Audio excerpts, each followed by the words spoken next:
Hello everyone and welcome to another Patreon exclusive art video, meaning the art that you are going to see created in this video is available through Patreon tiers as a digital download, or the original is available for general purchase if you're interested. So let's get into it.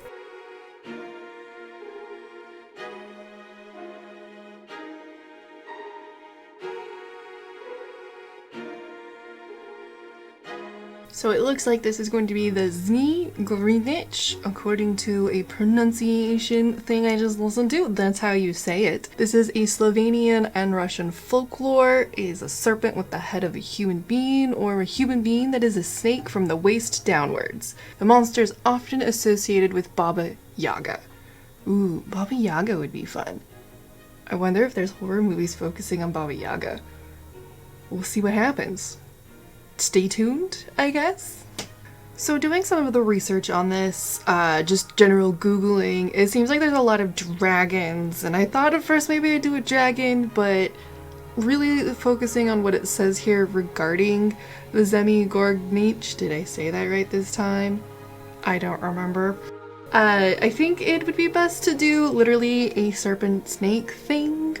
I don't know, I kind of envision a Medusa, but Russian. Wait, what's this? Dead On Studios' monthly myth is Shiva. I'm sorry, you glorious snake lady you, but I think you're gonna have to wait for June. Alright, finally a myth that actually has things that I can tell you story-wise. I mean, there's so much about Shiva.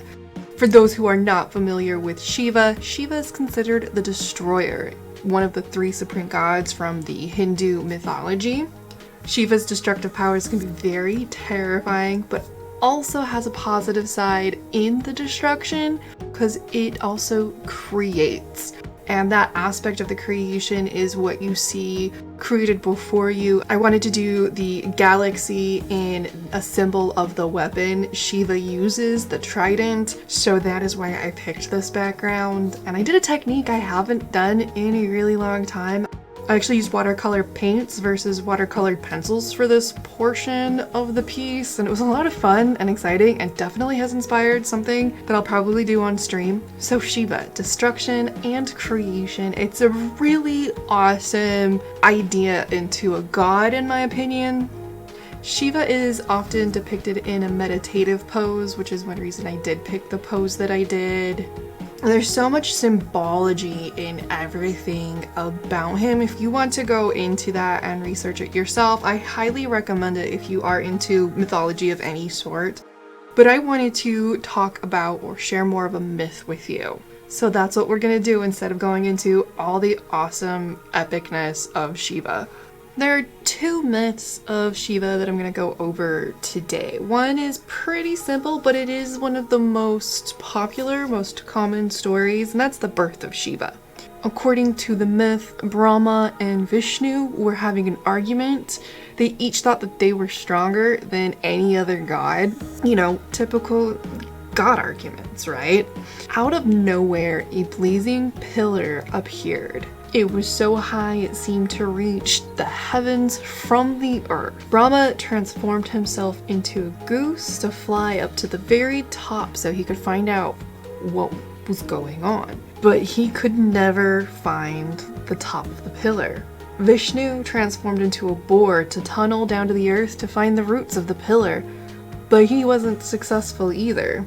They both returned to where they had started to see Shiva appear from inside the pillar.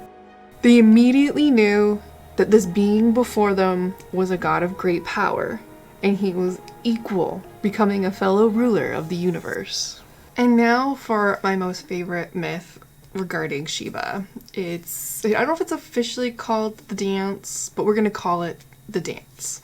Shiva is sometimes called the Lord of the Dance because the rhythm of his dance is a metaphor for the balance of the universe. One of these dances is called the Tanda, and it's his most important dance because it's known as the cosmic dance of death, and it is only performed to destroy the universe. One day there was a prayer ceremony with all of the gods, but Shiva wasn't invited. However, his wife Sati was. She's the daughter of the god hosting the party after all, so of course she'd be invited. But her husband wasn't, as a form of punishment. This really upset Sati that her husband was so disrespected. Because of what happened, she prayed and then jumped into the fire that had been created for the ceremony. Though Shiva wasn't there when it happened, being the god that he is, he immediately knew what had happened to his poor Sati, and he became very angry. He was so upset that he began this Tandav dance, meaning to end the universe. The gods at the party realized what was happening and they wanted to calm Shiva down, so they took the ashes of Sati and scattered them over the god as he danced. This caused Shiva to stop before the dance was done, creating the chaos that it's meant to. At that moment, he went into a deep meditation to grieve and remember his wife, ignoring all of his duties.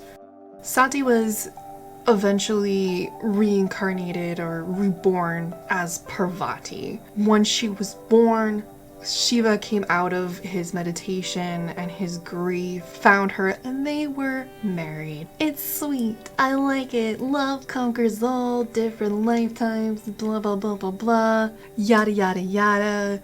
I don't know why I like it, but I do. I mean, it's kind of super sappy, but it's great. So there you have some myths on Shiva. Oh my god, I actually finally got to share myths with you. Like, finally. I feel like there's no myths and stories that I've been able to actually find for these creatures in this book, but they're out there. They have to be, in some way, shape, or form. Or they were, that's why they're there. But a lot of them probably were more oral tradition societies and not written down, so I haven't been able to find them. It sucks, but I'm so excited. I finally got to share a myth with you. I hope you enjoyed learning more about Shiva and hearing some of the myths. Like I said, if you like mythology, I definitely would look into the meanings of all the symbolism that went into art in the design of this particular god. It's really fascinating. And as a reminder, this is a Patreon exclusive art piece because the only way to get a replication of this is to be in one of my Patreon tiers to get a digital copy of it. So if you do sign up, thank you in advance because I appreciate the support for what I do. And for those who are already signed up, I extra appreciate your support. Thank you for continuing to support my goals, to support what I do. You are freaking awesome. Now, nothing else left to say other than, I guess, like, subscribe, all that shit. And from my dark heart to yours, have a wonderful day, and please don't die before my next video.